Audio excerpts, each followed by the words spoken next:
2012ರಲ್ಲಿ Gary ಇಂಡಿಯಾನಾದಲ್ಲಿ ಒಂದು ಮನೆ ಇರುತ್ತಾ. ಚಿಕ್ಕದು 2 ಬೆಡ್ರೂಮ್ ಮನೆ. ಅದು ರೋಡ್ ಸೈಡ್ ಅಲ್ಲೇ ಇರುತ್ತಾ. ನೋಡೋಕೇನೋ ತುಂಬಾ ಸಿಂಪಲ್ ಮನೆ, ಆದ್ರೆ ಲೋಕಲ್ಸ್ ಆ ಒಂದು ಮನೆನ ದ ಡೀಮನ್ ಹೌಸ್ ಅಂತ ಕರೀತಾ ಇರ್ತಾರೆ. ಒಂದು ವೆರಿ ಸಿಂಪಲ್ ಆಗಿ ಕಾಣಿಸುವಂತಹ ಮನೆ ದ ಡೀಮನ್ ಹೌಸ್ ಅಂತ ಕರೆಸ್ಕೊಳ್ಳೋ ಹಿಂದೆ ವೆರಿ ಇಂಟ್ರೆಸ್ಟಿಂಗ್ ಸ್ಟೋರಿ ಇದೆ. ಆ ಮನೆಯಲ್ಲಿ ನಿಜವಾಗ್ಲೂ ಪ್ಯಾರನಾರ್ಮಲ್ ಆಕ್ಟಿವಿಟೀಸ್ ನಡೆದಿದೆ ಅಂತ ಸ್ವತಃ ಪೊಲೀಸ್ ಅವರೇ ತಮ್ಮ ಪೊಲೀಸ್ ರಿಪೋರ್ಟ್ ಅಲ್ಲಿ ಬರೆದು ಕೊಡ್ತಾರೆ. So I welcome you to the case of the Demon House. 2011ರಲ್ಲಿ ಲಟೋಯಾ ಅಂತ ಒಬ್ಳು ಲೇಡಿ ತನ್ನ 3 ಜನ ಮಕ್ಕಳು, 7 ವರ್ಷದೊಬ್ಬ ಗಂಡು ಹುಡುಗ, 9 ವರ್ಷದೊಂದು ಹೆಣ್ಣು ಹುಡುಗಿ ಅಂಡ್ 12 ವರ್ಷದೊಂದು ಗಂಡು ಹುಡುಗ, ಈ 3 ಜನ ಮಕ್ಕಳ ಜೊತೆ ತನ್ನ ತಾಯಿ 55 ವರ್ಷದ ರೋಸನ ಕರ್ಕೊಂಡು ಲಟೋಯಾ ಒಂದು ರೋಡ್ ಸೈಡ್ ಅಲ್ಲೇ ಇದ್ದಂತಹ 2 BHK ಮನೆಗೆ ಶಿಫ್ಟ್ ಆಗ್ತಾಳೆ. ಸ್ಟಾರ್ಟಿಂಗ್ ಅಲ್ಲಿ ಎಲ್ಲಾನು ತುಂಬಾ ಚೆನ್ನಾಗಿರುತ್ತೆ ಅಂಡ್ ಸ್ವಲ್ಪ ದಿನ ಕಳೆದ್ಮೇಲೆ ವಿಂಟರ್ ಸೀಸನ್ ಕೂಡ ಶುರು ಆಗಿರುತ್ತೆ. ಆಗ ಲಟೋಯಾ ಮನೆ ಒಳಗಡೆ ಒಂದು ವಿಯರ್ಡ್ ಥಿಂಗ್ ನ ಎಕ್ಸ್ಪೀರಿಯನ್ಸ್ ಮಾಡ್ತಾಳೆ. ಅದೇನಂದ್ರೆ ಮನೆ ಒಳಗಡೆ ಎಷ್ಟೆಲ್ಲಾ ಕ್ಲೀನ್ ಮಾಡಿದ್ರು ಒಂದು ಕೆಟ್ಟ ಸ್ಮೆಲ್ ಇರುತ್ತೆ ಯಾವಾಗ್ಲೂ. ಅದ್ರ ಜೊತೆಗೆ ಮನೇಲಿ ಎಲ್ಲಿ ನೋಡು ನೊಣಗಳಿರ್ತವೆ, ಫ್ಲೈಸ್ ಇರ್ತವೆ. ಹೇಳ್ಬೇಕು ಅಂತಂದ್ರೆ ವಿಂಟರ್ ಸೀಸನ್ ಅಲ್ಲಿ ಫ್ಲೈಸ್ ಕಾಣಿಸ್ಕೊಳ್ಳೋದೇ ಇಲ್ಲ ಅಂತದ್ರಲ್ಲಿ ಆ ಒಂದು ಮನೆಯಲ್ಲಿ ಪ್ರತಿ ಸತಿ ಕಸ ಗುಡಿಸಿದಾಗ ಒಂದಿಷ್ಟಿಷ್ಟು ಫ್ಲೈಸ್ ಸತ್ತು ಬಿದ್ದಿರ್ತವೆ. ಸೊ ಇದು ಲಟೋಯಾಗೆ ಒಂಥರ ವಿಚಿತ್ರ ಅನ್ಸುತ್ತೆ. ಇದನ್ನ ಅವಳು ಮನೆ ಓನರ್ಗೆ ಕಂಪ್ಲೇಂಟ್ ಸಹ ಮಾಡ್ತಾಳೆ. ನೋಡಿ, ಮನೆ ಒಳಗಡೆ ಒಂಥರ ಕೆಟ್ಟ ಸ್ಮೆಲ್ ಇದೆ, ನಮ್ಗೆ ಯಾಕೋ ಯಾವ್ದಾದ್ರು ಡ್ರೈನೇಜ್ ಪೈಪ್ ಲೀಕ್ ಆಗಿರಬಹುದಾ ಅಂತ ಡೌಟ್ ಬರ್ತಿದೆ.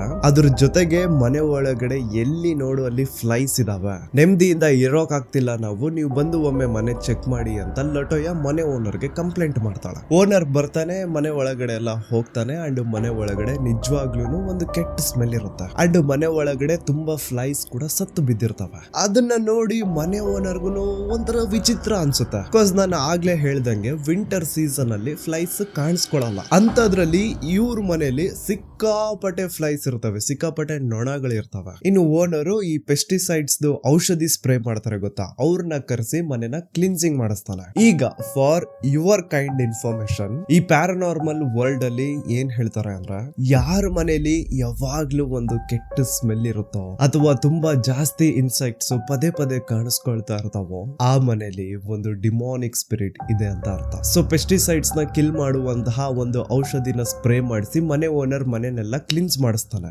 ದೆನ್ ಒಂದ್ ಸ್ವಲ್ಪ ದಿನ ಆದ್ಮೇಲೆ ಒಂದು ದಿನ ರಾತ್ರಿ ಲಟೋಯಾ ತನ್ನ ಫ್ಯಾಮಿಲಿ ಜೊತೆ ಲಿವಿಂಗ್ ರೂಮ್ ಅಲ್ಲಿ ಕುತ್ಕೊಂಡು ಟಿವಿ ನೋಡ್ತಾ ಇರ್ತಾಳೆ. ಏನೋ ತರೋದಕ್ಕೆ ಅಂತ ಅವಳು ಎದ್ದು ಕಿಚನ್ ಕಡೆಗೆ ಹೋಗ್ತಾಳೆ ಅಂಡ್ ಕಿಚನ್ ಕಡೆಗೆ ಹೋಗ್ತಾ ಇರ್ಬೇಕಾದ್ರೆ ಯಾವುದೋ ಒಂದು ಡಾರ್ಕ್ ಬ್ಲಾಕ್ ಫಿಗರ್ ಅವಳ ಮೇಲೆನೆ ಡೈರೆಕ್ಟ್ ಆಗಿ ಅಟ್ಯಾಕ್ ಮಾಡೋಕ್ ಬರ್ತಾ ಇರೋ ರೀತಿ ಅವಳು ಕಾಣಿಸುತ್ತೆ ಅಂಡ್ ಅವಳು ಭಯದಲ್ಲಿ ಜೋರಾಗಿ ಕಿರಿಸ್ತಾಳೆ. ಅಂಡ್ ದ ನೆಕ್ಸ್ಟ್ ಸೆಕೆಂಡ್ ಆ ಒಂದು ಬ್ಲಾಕ್ ಫಿಗರ್ ಏನಿತ್ತು ಅದು ಡಿಸಪಿಯರ್ ಆಗ್ಬಿಡುತ್ತೆ. ಲಟೋಯಾಗ ಏನನ್ಸುತ್ತೆ, ಏನೋ ಬಿಡು ನಾನೇ ಏನಾದ್ರು ಊಹೆ ಮಾಡ್ಕೊಂಡೇನೋ ಅಂತ ಅವಳು ಈ ವಿಷಯನ ಇಗ್ನೋರ್ ಮಾಡೋದಕ್ಕೆ ಟ್ರೈ ಮಾಡ್ತಾಳೆ. ಆದ್ರೆ ಅದೇ ದಿನ ನೈಟ್ ಮನೆಯವರೆಲ್ಲ ಮಲಗಿರ್ಬೇಕಾದ್ರೆ ಲಟೋಯಾಗೆ ಮನೆ ಕೆಳಗಡೆ ಇರುವಂತಹ ಬೇಸ್ಮೆಂಟ್ ಅಲ್ಲಿ ಯಾರೋ ಓಡಾಡ್ತಾ ಇರೋ ರೀತಿ ಫುಟ್ ಸ್ಟೆಪ್ಸ್ ನ ಸೌಂಡ್ಸ್ ಕೇಳಿಸುತ್ತೆ. ಇವಳು ಭಯಕ್ಕೆ ಎದ್ದೋಗಿ ನೋಡೋದೇ ಇಲ್ಲ, ಬೆಡ್ಶೀಟ್ ಕವರ್ ಮಾಡ್ಕೊಂಡು ಫುಲ್ ಮಲ್ಗೋಕ್ ಟ್ರೈ ಮಾಡ್ತಾಳೆ. ಆದ್ರೆ ಆ ಫುಟ್ ಸ್ಟೆಪ್ಸ್ ನ ಸೌಂಡ್ ಲಟೋಯಾಗ ಒಂದೇ ಅಲ್ಲ, ಲಟೋಯಾ ಪಕ್ಕದಲ್ಲಿ ಮಲಗಿರುವಂತಹ ಅವ್ರ ತಾಯಿ ರೋಸಾಗೂ ಸಹ ಕೇಳಿಸಿರುತ್ತೆ. ಈಗ ಇವ್ರೇನ್ ಅನ್ಕೊಳ್ತಾರೆ, ಮನೆ ಒಳಗಡೆ ಯಾರೋ ಕಳ್ಳ ನುಗ್ಗಿರ್ಬೇಕು ಅಂತ. ಸೊ ಇವರು ಮೊಬೈಲ್ ಟಾರ್ಚ್ ನ ಆನ್ ಮಾಡಿ ರೂಮ್ ಲೈಟ್ಸ್ ನ ಏನೂ ಆನ್ ಮಾಡ್ತೀರಾ ನೋಡಿದ್ರೆ ಮನೆ ಒಳಗಡೆ ಎಲ್ಲೂ ಯಾರು ಕಾಣಿಸ್ತಿಲ್ಲ ಅಂಡ್ ಆ ಒಂದು ಯಾರೋ ಓಡಾಡ್ತಾ ಇರುವಂತಹ ಸೌಂಡ್ ಬರ್ತಾ ಇರೋದು ಕೆಳಗಡೆ ಬೇಸ್ಮೆಂಟ್ ಇಂದ. ಬಟ್ ವಿಯರ್ಡ್ ಏನು ಅಂತಂದ್ರೆ, ಕೆಳಗಡೆ ಬೇಸ್ಮೆಂಟ್ ಗೆ ಹೋಗೋದಕ್ಕೆ ಒನ್ ಅಂಡ್ ಓನ್ಲಿ ಆಪ್ಷನ್ ಇರೋದು ಕಿಚನ್ ಒಳಗಡೆ ಇರುವಂತಹ ಒಂದು ಡೋರ್ ಅಂಡ್ ಆ ಒಂದು ಡೋರ್ ನ ಹೊರಗಡೆಯಿಂದ ಲಾಕ್ ಮಾಡಿದ್ದಾರೆ ಅಂಡ್ ಅದಕ್ಕೆ ಹಾಕಿರುವಂತಹ ಬೀಗ ಹೆಂಗಿತ್ತೋ ಹಂಗೆ ಇದೆ. ಹಾಗಿದ್ದಾಗ ಕೆಳಗಡೆ ಬೇಸ್ಮೆಂಟ್ ಗೆ ಯಾರು ಹೆಂಗ್ ಹೋಗಕ್ ಸಾಧ್ಯ? ಸೊ ಈಗ ಈ ತಾಯಿ ಮಗಳು ಏನ್ ಮಾಡ್ತಾರೆ, ಆ ಬೇಸ್ಮೆಂಟ್ ಗೆ ಹೋಗೋದಕ್ಕೆ ಏನ್ ಕಿಚನ್ ಅಲ್ಲಿ ಒಂದು ಡೋರ್ ಇದೆಯೋ, ಏನದನ್ನ ಅವ್ರು ಲಾಕ್ ಮಾಡಿದ್ರು ಅದನ್ನ ಅನ್ಲಾಕ್ ಮಾಡ್ಬಿಟ್ಟು ಒಳಗಡೆ ಯಾರಾದ್ರೂ ಇದಾರ ಅಂತ ಟಾರ್ಚ್ ಹಾಕಿ ನೋಡ್ತಾರೆ. ಯಾರು ಕಾಣಿಸಲ್ಲ ಅವ್ರಿಗೆ. ಸೊ ಯಾರು ಇಲ್ಲ ಬಿಡು ಅಂತ ಅವ್ರು ಮಾತಾಡ್ಕೊಳ್ಳೋ ಅಷ್ಟ್ರಲ್ಲಿ ಆ ಬೇಸ್ಮೆಂಟ್ ಕೆಳಗಡೆ ಹೋಗೋದಕ್ಕೆ ಏನ್ ಸ್ಟೇರ್ ಕೇಸ್ ಇದೆಯೋ ಅದ್ರ ಮೇಲೆ ಒಂದಾದ್ಮೇಲೆ ಒಂದು ಹೆಜ್ಜೆ ಗುರು ಗುರುತು ಬೀಳ್ತಾ ಹೋಗ್ತವೆ. ಅಲ್ಲಿ ಕಣ್ಣಿಗಂತೂ ಯಾರು ಕಾಣಿಸ್ತಿಲ್ಲ, ಆದ್ರೆ ಹೆಜ್ಜೆ ಗುರುತುಗಳು ಬೀಳ್ತಾವೆ. ಭಯಕ್ಕೆ ಲಟೋಯ ಇಮಿಡಿಯೇಟ್ಲಿ ಆ ಒಂದು ಬೇಸ್ಮೆಂಟ್ ನ ಡೋರ್ ಲಾಕ್ ಮಾಡ್ಬಿಡ್ತಾಳೆ. ಯಾವುದೋ ಒಂದು ಡಿಮೋನಿಕ್ ಎಂಟಿಟಿ ಆ ಒಂದು ಬೇಸ್ಮೆಂಟ್ ಅಲ್ಲಿ ಇತ್ತು ಅಂಡ್ ಅದು ಮನೆ ಒಳಗಡೆ ಬರ್ಲಿಕ್ಕೆ ಟ್ರೈ ಮಾಡ್ತಾ ಇತ್ತು. ಈ ಇನ್ಸಿಡೆಂಟ್ ನಡೆದಿರೋದನ್ನ ಒಂದು ಕೆಟ್ಟ ಕನ್ಸು ಅನ್ಕೊಂಡು ಮರೆಯೋದಕ್ಕೆ ಲಟೋಯ ಮತ್ತೆ ಅವ್ರ ತಾಯಿ ರೋಸಾ ತುಂಬಾ ಟ್ರೈ ಮಾಡ್ತಾರೆ. ಆದ್ರೆ ಅವ್ರಿಗೆ ಎಷ್ಟೇ ಮರೆಯೋದಕ್ಕೆ ಟ್ರೈ ಮಾಡಿದ್ರು ಅದು ಪದೇ ಪದೇ ಅವ್ರಿಗೆ ನೆನಪಾಗ್ತಾ ಇರುತ್ತೆ. ಅಂಡ್ ಇದು ಜಸ್ಟ್ ಆ ಒಂದು ಡಿಮೋನಿಕ್ ಎಂಟಿಟಿ ಒಂದು ಟ್ರೈಲರ್ ತೋರಿಸ್ದಂಗೆ, ಮುಂದೆ ಆಗೋದು ಇನ್ನೂ ಭಯಂಕರ ಇದೆ. ಏಪ್ರಿಲ್ 27, 2012 ಲಟೋಯನ 3 ಜನ ಮಕ್ಳೇನಿದ್ರು ಆ ಮಕ್ಕಳದು ಒಂದು 3-4 ಜನ ಫ್ರೆಂಡ್ಸ್ ಆಟ ಆಡ್ಲಿಕ್ಕೆ ಅಂತ ಮನೆಗ್ ಬಂದಿರ್ತಾರ. ಅಂಡ್ ಎಲ್ಲಾ ಮಕ್ಕಳು ಸೇರ್ಕೊಂಡು ಕಿಡ್ಸ್ ರೂಮ್ ಅಲ್ಲಿ ಆಟ ಆಡ್ತಾ ಇರ್ತಾರ. ರಾತ್ರಿ ಹೊತ್ತಾಗಿರುತ್ತೆ. ಆ ಎಲ್ಲಾ ಮಕ್ಕಳು ಆ ಒಂದು ರೂಮ್ ಅಲ್ಲಿ ಆಟ ಆಡ್ತಾ ಇರ್ಬೇಕಾದ್ರೆ ಲಟೋಯನ ಸೆಕೆಂಡ್ ಚೈಲ್ಡ್, ಆ ಹೆಣ್ ಹುಡುಗಿ ಏನಿದ್ಲು, ಅವಳಿಗೆ ಹೊಟ್ಟೆ ನೋವು ಬರೋದಕ್ ಶುರು ಆಗುತ್ತೆ. ಅಂಡ್ ಅವಳು ಬೆಡ್ ಮೇಲೆ ಹೋಗಿ ಮಲ್ಕೋತಾಳ. ನನಗ್ ತುಂಬಾ ಹೊಟ್ಟೆ ನೋವು ಆಗ್ತಿದೆ, ನಾನ್ ಚೂರು ಮಲ್ಕೊಳ್ತೀನಿ ಅಂತ ಅವಳು ಹೋಗಿ ತನ್ನ ಪಾಡಿಗೆ ತನ್ನ ಬೆಡ್ ಮೇಲೆ ಮಲ್ಕೋತಾಳೆ. ಅಂಡ್ ಅಲ್ಲೇ ಪಕ್ಕದಲ್ಲೇನೆ ಬೆಡ್ ಕೆಳಗಡೆನೆ ಇನ್ನು ಬೇರೆ ಮಕ್ಕಳೆಲ್ಲ ಆಟ ಆಡ್ಕೊಂಡು ಕೂತಿರ್ತಾರೆ. ಆಗ ಸಡನ್ಲಿ ಹೊಟ್ಟೆ ನೋವು ಅಂತ ಬೆಡ್ ಮೇಲೆ ಮಲಗಿರುವಂತಹ ಆ ಹೆಣ್ಣು ಹುಡುಗಿ ತುಂಬಾ ವಿಚಿತ್ರವಾಗಿ ಬೇರೆ ಒಂದು ಧ್ವನಿಲಿ ತುಂಬಾ ಜೋರಾಗಿ ಕಿರ್ಚೋದಕ್ ಶುರು ಮಾಡ್ತಾಳೆ. ಅವಳು ಎಷ್ಟು ಭಯಂಕರವಾಗಿ ಕಿರಿಸ್ತಾ ಇರ್ತಾಳೆ ಅಂದ್ರೆ ಆ ಮಕ್ಕಳು ಹೆದರ್ಕೊಂಡು ಮೂಲೆಗೆ ಸೇರ್ಬಿಟ್ಟಿರ್ತಾರೆ. ಈ ಕಡೆ ಲಿವಿಂಗ್ ರೂಮ್ ಅಲ್ಲಿ ಇದ್ದಂತಹ ಲಟೋಯ ಏನಿದು ಸೌಂಡ್ ಅಂತ ಕಿಡ್ಸ್ ರೂಮ್ ಕಡೆಗೆ ಹೋಗಿ ನೋಡಿದ್ರ ಆ ಹೆಣ್ಣು ಹುಡುಗಿ ಏನು ಹೊಟ್ಟೆ ನೋವು ಅಂತ ಬೆಡ್ ಮೇಲೆ ಮಲಗಿದ್ಲು ಆ ಹುಡುಗಿ ಕಂಪ್ಲೀಟ್ ಅನ್ಕಾನ್ಶಿಯಸ್ ಸ್ಟೇಟ್ ಅಲ್ಲಿ ಇರ್ತಾಳ. ಅಂಡ್ ಬೆಡ್ ಇಂದ 1 ಅಡಿ ಮೇಲೆ ಲ್ಯಾವಿಟೇಟ್ ಮಾಡ್ತಿರ್ತಾಳ. ಇದು ನೋಡಿ ಆ ರೂಮ್ ಅಲ್ಲಿ ಇದ್ದಂತಹ ಎಲ್ರೂ ತುಂಬಾ ಜೋರಾಗಿ ಪ್ರೇ ಮಾಡೋದಕ್ಕೆ ಶುರು ಮಾಡ್ತಾರೆ. ಅಂಡ್ ಅವ್ರ ಪ್ರೇಯರ್ಸ್ ನ ಅವರು ನಿಲ್ಸೋದೇ ಇಲ್ಲ ಅಂಟಿಲ್ ಆ ಹುಡುಗಿ ನಾರ್ಮಲ್ ಆಗಿ ಕೆಳಗಡೆ ಬೀಳೋವರೆಗೂ ಅವ್ರು ತಮ್ಮ ಪ್ರೇಯರ್ಸ್ ನ ನಿಲ್ಸಲ್ಲ. ಆದ್ರೆ ಆ ಹುಡುಗಿ ನಾರ್ಮಲ್ ಆಗೋಕ್ಕಿಂತ ಮುಂಚೆನೆ ಆ ಒಂದು ಡಿಮಾನಿಕ್ ಎಂಟಿಟಿ ಆ ಹುಡುಗಿನ ಗೋಡೆ ಕಡೆಗೆ ಹೊಸಿಯುತ್ತೆ. ಅಂಡ್ ಆ ಹುಡುಗಿಗೆ ತಲೆಗೆ ಸರಿಯಾಗಿ ಏಟು ತಗಲಿ ಆಗ ಅವಳು ಅನ್ಕಾನ್ಶಿಯಸ್ ಸ್ಟೇಟ್ ಇಂದ ಹೊರಗೆ ಬರ್ತಾಳೆ. ಆ ಹುಡುಗಿ ತಲೆಯಿಂದ ಸರಿಯಾಗಿ ಬ್ಲಡ್ ಎಲ್ಲ ಸೋರ್ತಾ ಇರುತ್ತಾ. ಲಟೋಯ ತನ್ನ ಫ್ಯಾಮಿಲಿನೆಲ್ಲ ಕರ್ಕೊಂಡು ಇಮಿಡಿಯೇಟ್ಲಿ ಹತ್ರದಲ್ಲೇ ಇರುವಂತಹ ಹಾಸ್ಪಿಟಲ್ಗೆ ರಶ್ ಮಾಡ್ತಾಳೆ. ಈಗ ಹಾಸ್ಪಿಟಲ್ ಅಲ್ಲಿ ಟ್ರೀಟ್ಮೆಂಟ್ ಕೊಡ್ಬೇಕು ಅಂದ್ರೆ ಅಷ್ಟು ಚಿಕ್ಕ ಹುಡುಗಿಗೆ ತಲೆ ಮೇಲೆ ಅಷ್ಟು ದೊಡ್ಡ ಗಾಯ ಹೇಗಾಯ್ತು ಅಂತ ಅವ್ರು ಇನ್ ಜನರಲ್ ಆಗಿ ಕ್ವಶನ್ಸ್ ಕೇಳ್ತಾರ. ಏನಾಯ್ತು ನಿಮ್ ಮಗಳಿಗೆ ತಲೆ ಮೇಲೆ ಈ ಗಾಯ ಹೇಗಾಯ್ತು ಅಂತ ಕೇಳ್ತಾರ. ಅದಕ್ಕೆ ಲಟೋಯ ಏನ್ ಹೇಳ್ತಾಳೆ, ನಮ್ಮ ಮನೇಲಿ ಒಂದು ಡಿಮಾನಿಕ್ ಎಂಟಿಟಿ ಇದೆ ಅಂಡ್ ಅದು ನನ್ನ ಮಗಳನ್ನ ಗೋಡೆ ಕಡೆಗೆ ಎತ್ತೊಸಿತು, ಹಾಗಾಗಿ ಇವಳ ತಲೆಗೆ ಗಾಯ ಆಗಿರೋದು ಅಂತ ಹೇಳ್ತಾಳೆ. ಈಗ ಯಾರ್ ತಾನೇ ಈ ಮಾತನ್ನ ನಂಬ್ತಾರೆ ಹೇಳಿ? ಅಂಡ್ ಹಾಸ್ಪಿಟಲ್ ಸ್ಟಾಫ್ ಕೂಡ ಈ ಮಾತನ್ನ ನಂಬಲ್ಲ. ಅವ್ರಿಗೇನ್ ಅನ್ಸುತ್ತೆ, ಈ ಲೇಡಿ ಯಾಕೋ ಒಂಥರ ಸೈಕೋ ಇದ್ದಂಗಿದಾಳಲ್ಲ, ಇವಳು ಏನಾದ್ರೂ ತನ್ನ ಮಕ್ಳಿಗೆ ಹೊಡೆದು ಸುಮ್ನೆ ಆದ್ರೂ ಡಿಮಾನಿಕ್ ಎಂಟಿಟಿ ಅದು ಇದು ಅಂತ ಏನಾದ್ರು ಕತೆ ಕಟ್ತಾ ಇದ್ದಾಳ ಅಂತ ಆ ಹಾಸ್ಪಿಟಲ್ ಸ್ಟಾಫ್ ನವ್ರಿಗೆ ಲಟೋಯ ಮೇಲೆ ಡೌಟ್ ಬಂದು ಅವ್ರು ಇಮಿಡಿಯೇಟ್ಲಿ ಪೊಲೀಸ್ ಅವ್ರಿಗೆ ಕಾಲ್ ಮಾಡಿ ಪೊಲೀಸ್ ಅವ್ರನ್ನ ಹಾಸ್ಪಿಟಲ್ಗೆ ಕರ್ಸ್ಕೊತಾರೆ. ನೋಡಿ, ನಮ್ ಕಂಟ್ರಿಲಿ ಚೈಲ್ಡ್ ಸೇಫ್ಟಿ ಬಗ್ಗೆ ಅಷ್ಟು ಯಾರು ಏನು ತಲೆ ಕೆಡಿಸ್ಕೊಳ್ಳಲ್ಲ. ಬಟ್ ಫಾರಿನ್ ಕಂಟ್ರಿಲೆಲ್ಲ ಹಿಂಗೆ ಅಂತಂದ್ರೆ ಪೇರೆಂಟ್ಸ್ ಏನಾದ್ರೂ ಚೂರುನು ತಮ್ಮ ಮಕ್ಕಳನ್ನ ಚೆನ್ನಾಗಿ ನೋಡ್ಕೊಳ್ಳೋದ್ರಲ್ಲಿ ಫೇಲ್ ಆದ್ರು ಅಂದ್ರೆ ಗೌರ್ಮೆಂಟ್ ಆಫೀಸರ್ಸ್ ಬಂದು ಆ ಮಕ್ಕಳನ್ನ ತಮ್ಮ ಜೊತೆ ಕರ್ಕೊಂಡು ಹೋಗಿ ಇನ್ನು ಗೌರ್ಮೆಂಟ್ ದುಡ್ಡಲ್ಲಿ ಆ ಮಕ್ಕಳು ಬದುಕ್ತಾರೆ. ಸೊ ಈ ತರ ಚೈಲ್ಡ್ ಸೇಫ್ಟಿ ಬಗ್ಗೆ ಫಾರಿನ್ ಕಂಟ್ರೀಸ್ ಅಲ್ಲೆಲ್ಲ ತುಂಬಾ ಸ್ಟ್ರಿಕ್ಟ್ ಲಾಸ್ ಇದೆ. ಸೊ ಈಗ ಪೊಲೀಸ್ ಅವರು ಬಂದು ಅಗೇನ್ ತಾಯಿನ ಕೇಳ್ತಾರ, ನೀವೇನಾದ್ರೂ ನಿಮ್ ಮಕ್ಕಳಿಗೆ ಹೊಡೆದಿದ್ರ ಅಂತ. ಅದಕ್ಕೆ ಲಟೋಯ ಹೇಳ್ತಾಳೆ, ನಾನ್ ಯಾಕೆ ನನ್ ಮಕ್ಕಳನ್ನ ಹೊಡಿಲಿ, ನಾನು ಹೇಳ್ತಾ ಇಲ್ವಾ ನಮ್ಮ ಮನೇಲಿ ಒಂದು ಡಿಮಾನಿಕ್ ಎಂಟಿಟಿ ಇದೆ ಅಂಡ್ ಆ ಡಿಮಾನಿಕ್ ಎಂಟಿಟಿನೇ ನನ್ನ ಮಗಳನ್ನ ಗೋಡೆ ಕಡೆಗೆ ಹೊಸದಿದ್ದು ಅಂತ. ಸೊ ಈ ಕಡೆ ಲಟೋಯ ಹಾಗೂ ಪೊಲೀಸ್ ಆಫೀಸರ್ಸ್ ನ ಮಾತುಕತೆ ನಡೀತಾ ಇರ್ಬೇಕಾದ್ರೆ ಆ ಕಡೆ ಜನರಲ್ ವಾರ್ಡ್ ಅಲ್ಲಿ ಏನು ಆ ಅಜ್ಜಿ ಮತ್ತೆ 3 ಮಕ್ಕಳಿದ್ರು, ಅಲ್ಲಿ ಆ 3 ಜನ ಮಕ್ಕಳ ಜೊತೆನು ಡಿಪಾರ್ಟ್ಮೆಂಟ್ ಆಫ್ ಚೈಲ್ಡ್ ಸರ್ವಿಸ್ ನ officer Valerie Washington and psychologist doctor Geoffrey and ಒಬ್ಬ ಪೊಲೀಸ್ ಆಫೀಸರ್, ಈ 3 ಜನ ಆಫೀಸರ್ಸ್ ಆ ಮಕ್ಕಳ ಹತ್ರ ವಿಚಾರಣೆ ಮಾಡ್ತಾ ಇರ್ತಾರ. ನಿಜವಾಗ್ಲೂ ಹೇಳಿ, ನಿಮ್ ತಾಯಿ ಏನಾದ್ರೂ ನಿಮಗ್ ಟಾರ್ಚರ್ ಕೊಡ್ತಿದ್ದಾಳ ಅಂತ ಕೇಳ್ತಾರೆ. ಆಗ ಸಡನ್ಲಿ ಆ 3 ಜನ ಮಕ್ಕಳು ಏನಿದ್ರು ಅವ್ರದ್ದು ವಾಯ್ಸ್ ಚೇಂಜ್ ಆಗಿ ತುಂಬಾ ವಿಯರ್ಡ್ ಆಗಿ ಬಿಹೇವ್ ಮಾಡ್ತಾ ಇರ್ತಾರೆ.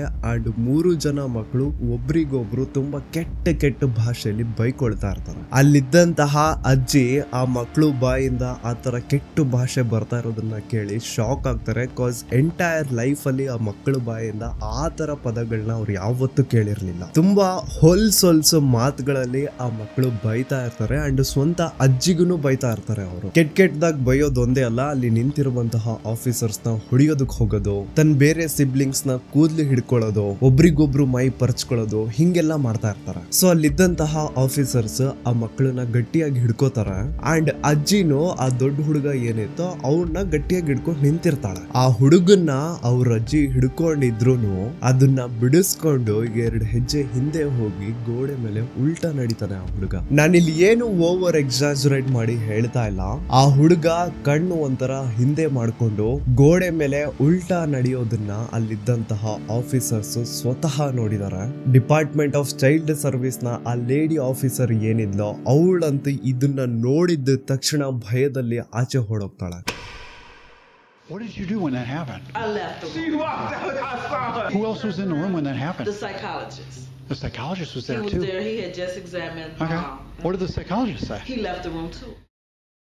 ಈಗ ಎಲ್ಲೋ ಒಂದ್ ಕಡೆ ಆಫೀಸರ್ಸ್ಗೆ ನಂಬಿಕೆ ಬರುತ್ತೆ, ಲೈಕ್ ಲಟೋಯ ಮೇ ಬಿ ನಿಜಾನೇ ಹೇಳ್ತಾ ಇರಬಹುದು, ಆ ಮನೆಯಲ್ಲಿ ನಿಜವಾಗ್ಲೂ ಏನಾದ್ರು ವಿಚಿತ್ರ ನಡೀತಾ ಇರಬಹುದು. ಸೊ ಒಮ್ಮೆ ಇವ್ರ ಮನೆಗೆ ಹೋಗಿ ಮನೆನ ಇನ್ವೆಸ್ಟಿಗೇಟ್ ಮಾಡುವ ಅಂತ ಡಿಪಾರ್ಟ್ಮೆಂಟ್ ಆಫ್ ಚೈಲ್ಡ್ ಸರ್ವಿಸ್ ನ ಅದೇ ಲೇಡಿ ವೆಲರಿ ವಾಷಿಂಗ್ಟನ್ ಇವ್ರ ಜೊತೆ ಇಬ್ರು ಪೊಲೀಸ್ ಆಫೀಸರ್ಸ್ ಲಟೋಯನ ಮನೆಗೆ ಹೋಗ್ತಾರ. ಲಟೋಯ ಮನೆ ಕೀಸ್ ನ ಆಫೀಸರ್ಸ್ಗೆ ಕೊಟ್ಬಿಟ್ಟು, ನಾನಂತೂ ಇನ್ನು ಆ ಮನೆ ಒಳಗಡೆ ಬರಲ್ಲ, ನಾನ್ ನನ್ ಮಕ್ಳನ್ನ ಕರ್ಕೊಂಡು ನನ್ನ ತಮ್ಮನ ಮನೆಗೆ ಹೋಗ್ತಾ ಇದ್ದೀನಿ, ನಮ್ಮಮ್ಮ ಬೇಕಿದ್ರೆ ಇಲ್ಲೇ ಇರ್ತಾರೆ, ಅವ್ರು ನಿಮಗ್ ಮನೆ ಎಲ್ಲ ತೋರಿಸ್ತಾರೆ ಅಂತ ಲಟೋಯ ಇನ್ನು ಅಲ್ಲಿಂದ ಹೋಗ್ಬಿಡ್ತಾಳೆ. ಸೊ ಈಗ ಆ ಅಜ್ಜಿನ ಕರ್ಕೊಂಡು ಅಥಾರಿಟೀಸ್ ಮನೆ ಒಳಗಡೆ ಹೋಗಿ ಎಲ್ಲಾನು ಚೆಕ್ ಮಾಡ್ತಾರೆ. ಪೊಲೀಸ್ ಆಫೀಸರ್ಸ್ ಮನೆ ಒಳಗಡೆ ಎಲ್ಲ ಹೋಗಿ ಮನೆಯಲ್ಲೆಲ್ಲ ನೋಡ್ತಾರೆ. ಅಲ್ಲಿ ಅವ್ರಿಗೆ ಅಂತ ವಿಯರ್ಡ್ ಏನು ಅನ್ಸಲ್ಲ. ಮನೆ ಕೆಳಗಡೆ ಒಂದು ಬೇಸ್ಮೆಂಟ್ ಇದೆ ಅಂಡ್ ಅಲ್ಲಿ ಯಾರೋ ಓಡಾಡ್ತಾ ಇರುವಂತಹ ಸೌಂಡ್ಸ್ ನಮ್ಗೆ ಆಗಾಗ ನೈಟ್ ಟೈಮ್ ಕೇಳಿಸ್ತಾ ಇರುತ್ತೆ ಅಂತ ಆ ಅಜ್ಜಿ ಹೇಳಿದಾಗ ಪೊಲೀಸ್ ಆಫೀಸರ್ಸ್ ಇನ್ನು ಬೇಸ್ಮೆಂಟ್ ನ ಚೆಕ್ ಮಾಡೋದಕ್ಕೆ ಅಂತ ಹೋಗ್ತಾರೆ. ಕ್ಲೀನ್ ಆಗಿ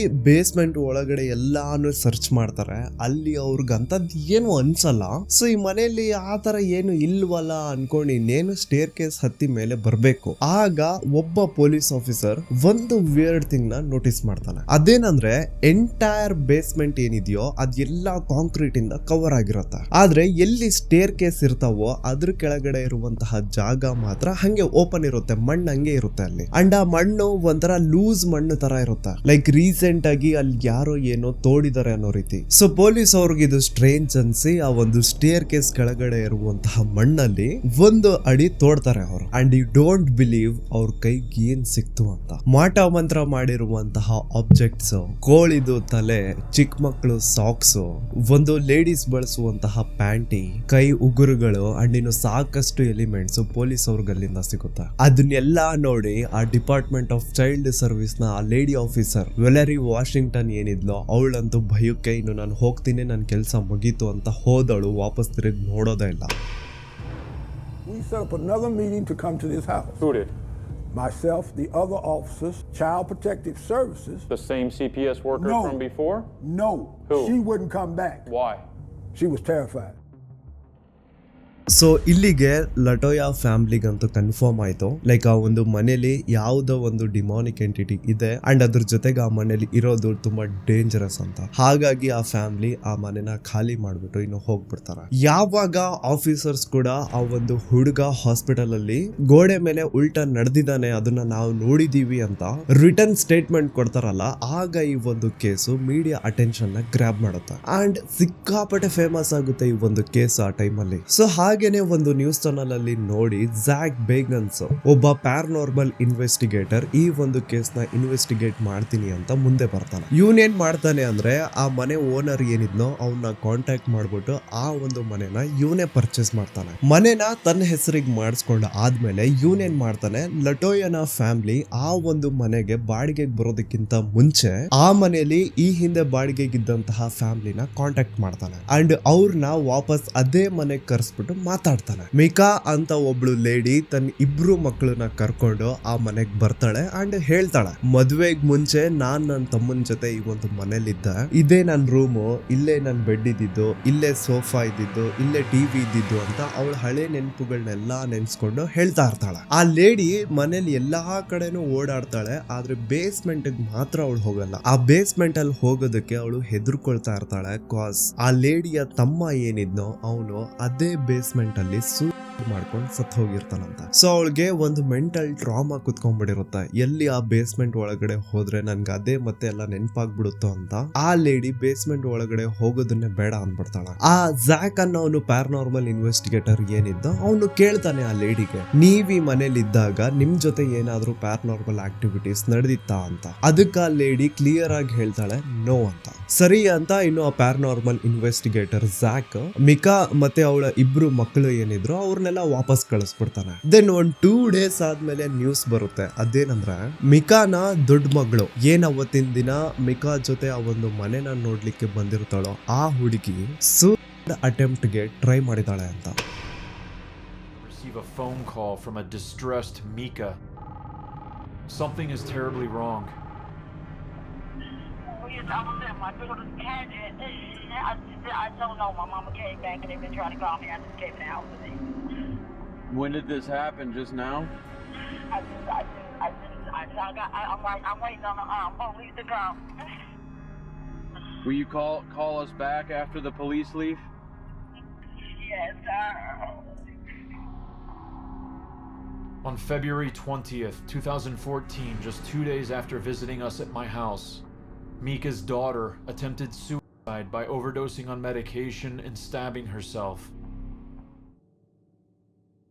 ಆ ಮನೆನ ಸುತ್ತ ಏನೋ ಒಂಥರ ಸಾವು ಸುತ್ತಾಡ್ತಾ ಇದೆ ಅನ್ಕೋಬೇಕು. ಬಿಕಾಸ್ ಯಾಕೆ ಅಂದ್ರೆ ಈ ಕೇಸ್ ನ ಇನ್ವೆಸ್ಟಿಗೇಟ್ ಮಾಡ್ತೀನಿ ಅಂತ ಬಂದಂತಹ ಜ್ಯಾಕ್ಗೆ ಎಲ್ಲಿಂದ ಏನು ಹೇಗ್ ಇನ್ವೆಸ್ಟಿಗೇಷನ್ ನ ಶುರು ಮಾಡಬೇಕು ಅಂತ ಒಂದು ಐಡಿಯಾನೇ ಬರ್ತಾ ಇರಲ್ಲ. ಸೊ ಅವನು 1-2 ತಿಂಗಳು ಈ ಕೇಸಿಂದ ಬ್ರೇಕ್ ತಗೊಂಡು ಬೇರೆ ಒಂದು ಕೇಸ್ ನ ಇನ್ವೆಸ್ಟಿಗೇಟ್ ಮಾಡೋದಕ್ಕೆ ಅಂತ ಹೋಗಿರ್ತಾನೆ. ಆ ಗ್ಯಾಪ್ ಅಲ್ಲಿ ಜ್ಯಾಕ್ ನ ವೆರಿ ಕ್ಲೋಸ್ ಫ್ರೆಂಡ್ಸ್ ಆದಂತಹ ಪ್ಯಾರನಾರ್ಮಲ್ ಅಡ್ವೆಂಚರ್ಸ್ ಅಂತ ಒಂದು ಗಂಡ ಹೆಂಡತಿಯ ಜೋಡಿ ನಾವ್ ಈ ಒಂದು ಕೇಸ್ ನ ಇನ್ವೆಸ್ಟಿಗೇಟ್ ಮಾಡ್ತೀವಿ, ನಮಗ್ ಅವಕಾಶ ಕೊಡು ಅಂತ ಜ್ಯಾಕ್ ಹತ್ರ ಪರ್ಮಿಷನ್ ತಗೊಂಡು ಆ ಮನೆಗೆ ಹೋಗಿ ಇನ್ನು ಆ ಗಂಡ ಹೆಂಡತಿಯ ಜೋಡಿ ಆ ಮನೆನ ಇನ್ವೆಸ್ಟಿಗೇಟ್ ಮಾಡ್ತಾರೆ. ನೀವು ನಂಬಲ್ಲ, ಆ ಕೇಸ್ ನ ಹ್ಯಾಂಡಲ್ ಮಾಡ್ತಾ ಇರ್ಬೇಕಾದ್ರೇನೆ ಆ ಗಂಡ ಹೆಂಡತಿಯ ಜೋಡಿ ಮಾಡ್ಕೊಂಡು ಸತ್ ಹೋಗ್ತಾರೆ. ಅವ್ರಿಗೆ ಯಾವುದೇ ರೀತಿ ಫಿನಾನ್ಷಿಯಲ್ ಪ್ರಾಬ್ಲಮ್ ಇರ್ಲಿಲ್ಲ, ಗಂಡ ಹೆಂಡತಿಯ ಮಧ್ಯೆ ಒಳ್ಳೆ ಅಂಡರ್ಸ್ಟ್ಯಾಂಡಿಂಗ್ ಇತ್ತು, ಯಾರಿಂದನೂ ಏನು ಪ್ರಾಬ್ಲಮ್ ಇರ್ಲಿಲ್ಲ. ಬಟ್ ಸ್ಟಿಲ್ ಆ ಗಂಡ ಹೆಂಡತಿಯ ಜೋಡಿ ಮಾಡ್ಕೊಂಡು ಸತ್ ಹೋಗ್ತಾರೆ. ಅಂಡ್ ಇದು ತುಂಬಾ ಮಿಸ್ಟೀರಿಯಸ್ ಅನ್ಸುತ್ತೆ. ಅಕ್ಕಪಕ್ಕ ಮನೆಯವ್ರಿಗೆ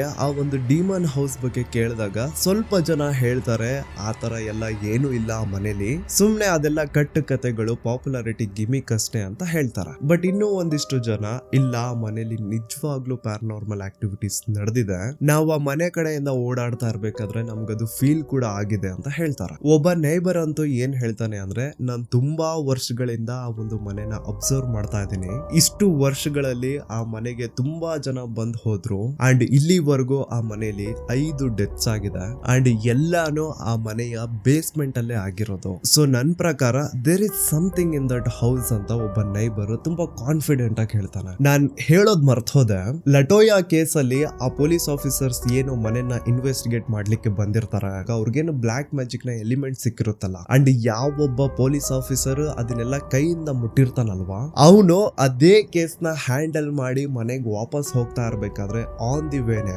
ಒಂದು ತುಂಬಾ ದೊಡ್ಡ ಮರ ಅವನ್ ಕಾರ್ ಮೇಲೆ ಬಿದ್ದು ಆಲ್ಮೋಸ್ಟ್ ಸತ್ ಹೋಗುವಂತವನು ಬದುಕ್ತಾನೆ. ಆ ಪೊಲೀಸ್ ಆಫೀಸರ್ ಏನೋ ಬದುಕೊಂಡ್ಬಿಡ್ತಾನೆ. ಆದ್ರೆ ಅವನ್ ಜೊತೆಗೆ ಬಂದಂತಹ ಇನ್ನೊಬ್ಬ ಪೊಲೀಸ್ ಆಫೀಸರ್ಗೆ ಸ್ವಲ್ಪ ದಿನಗಳಲ್ಲೇನೆ ಗೊತ್ತಾಗುತ್ತೆ ಆತನಿಗೆ ಕ್ಯಾನ್ಸರ್ ಇದೆ ಅಂತ. ಸೊ ಇನ್ನು ಆ ಮನೆಯಿಂದ ಯಾರ್ದು ಪ್ರಾಣ ಏನು ಹೋಗ್ಬಾರ್ದು ಅಂತ ಆ ಪ್ಯಾರನಾರ್ಮಲ್ ಇನ್ವೆಸ್ಟಿಗೇಟರ್ ಹೆಂಗೋ ಮನೆನ ತನ್ನ ಹೆಸರಿಗೆ ಮಾಡ್ಕೊಂಡಿರ್ತಾನೆ. ಸೊ ಅವನು ಆ ಮನೆನ ಕಂಪ್ಲೀಟ್ ಡೆಮಾಲಿಷ್ ಮಾಡಿ ಹಾಕ್ತಾನೆ. ಸೊ ಇದು ಇಂಡಿಯಾನಾ ದೇಶದ್ದು one of the most haunted house ನ ಸ್ಟೋರಿ. ಐ ಹೋಪ್ ನಿಮ್ಗೆ ಈ ಒಂದು ವಿಡಿಯೋ ಥ್ರಿಲ್ಲಿಂಗ್ ಅನ್ಸಿರುತ್ತೆ. ಸೊ ವಿಡಿಯೋ ಇಷ್ಟ ಆಗಿದ್ರೆ ಇದಕ್ಕೊಂದು ಲೈಕ್ ಕೊಡಿ, ನಿಮ್ಮ ಫ್ರೆಂಡ್ಸ್ ಫ್ಯಾಮಿಲಿ ಜೊತೆ ಶೇರ್ ಮಾಡಿ, ಅವ್ರಿಗೂ ಚೂರು ಭಯ ಪಡಿಸಿ. ಲಾಸ್ಟ್ ವಿಡಿಯೋಗೆ ಕಮೆಂಟ್ ಮಾಡಿ ಅಂತ ಹೇಳಿದ್ದೆ, ಲಿಟ್ರಲಿ 5,000 ಜನ ಕಮೆಂಟ್ ಮಾಡಿದಿರಾ ಅಂಡ್ ಎಲ್ರದೂ ಕಮೆಂಟ್ಸ್ ನೋಡಿದೆ ನಾನು, ಸಖತ್ ಖುಷಿ ಆಯ್ತು ನನಗೆ. ಅಂಡ್ ಸ್ಪಾಟಿಫೈಲಿನೂ ಸಹ ಒಳ್ಳೆ ಸಪೋರ್ಟ್ ತೋರಿಸಿದ್ರ. ಹೀಗೆ ನಿಮ್ ಸಪೋರ್ಟ್ ಇರ್ಲಿ. ಇನ್ನು ಯಾರೆಲ್ಲ ನಮ್ಮನ್ನ ಸ್ಪಾಟಿಫೈ ಅಲ್ಲಿ ಫಾಲೋ ಮಾಡಿಲ್ವೋ ಲಿಂಕ್ ಡಿಸ್ಕ್ರಿಪ್ಷನ್ ಬಾಕ್ಸ್ ಅಲ್ಲಿ ಕೊಟ್ಟಿರ್ತೀನಿ. ಈ ವರ್ಷದ ಕೊನೆವರೆಗೂ ಒಂದು 10,000 ಫಾಲೋವರ್ಸ್ ಮಾಡ್ಬೇಕಂತ ಇದೀನಿ, ನಿಮ್ ಸಪೋರ್ಟ್ ಬೇಕಷ್ಟೇ. ಓಕೆ, ಇದೇ ತರ 284 ಗ್ರೀನ್ ಸ್ಟ್ರೀಟ್ ಲಂಡನ್ ಅಲ್ಲಿ ಒಂದು ಹಾಂಟೆಡ್ ಹೌಸ್ ಇತ್ತು. ಆ ಒಂದು ಮನೆಯ ರಿಯಲ್ ಸ್ಟೋರಿ ಮೇಲೆನೆ ಬೇಸ್ಡ್ ಆಗಿ ಕಂಜೂರಿಂಗ್ ಮೂವಿ ಮಾಡಿತ್ತು. ಬಟ್ ರಿಯಲ್ ಸ್ಟೋರಿಗೂ ಮೂವಿ ಸ್ಟೋರಿಗೂ ಚೂರ್ ಡಿಫ್ರೆನ್ಸ್ ಇದೆ. ವಿಡಿಯೋದಲ್ಲಿ ನಾನು ಹೇಳಿರೋದು ರಿಯಲ್ ಸ್ಟೋರಿನೇ. ಇಲ್ಲಿ ಕ್ಲಿಕ್ ಮಾಡಿ ನೀವೀಗ ಆ ಒಂದು ವಿಡಿಯೋನ ನೋಡಬಹುದು. ಓಕೆ ದೆನ್ ನಾನು ಮತ್ತೆ ಸಿಗ್ತೀನಿ ಇದೇ ರೀತಿಯ ಇನ್ನೊಂದು ಥ್ರಿಲ್ಲಿಂಗ್ ವಿಡಿಯೋ ಜೊತೆ. Sameer MD signing off.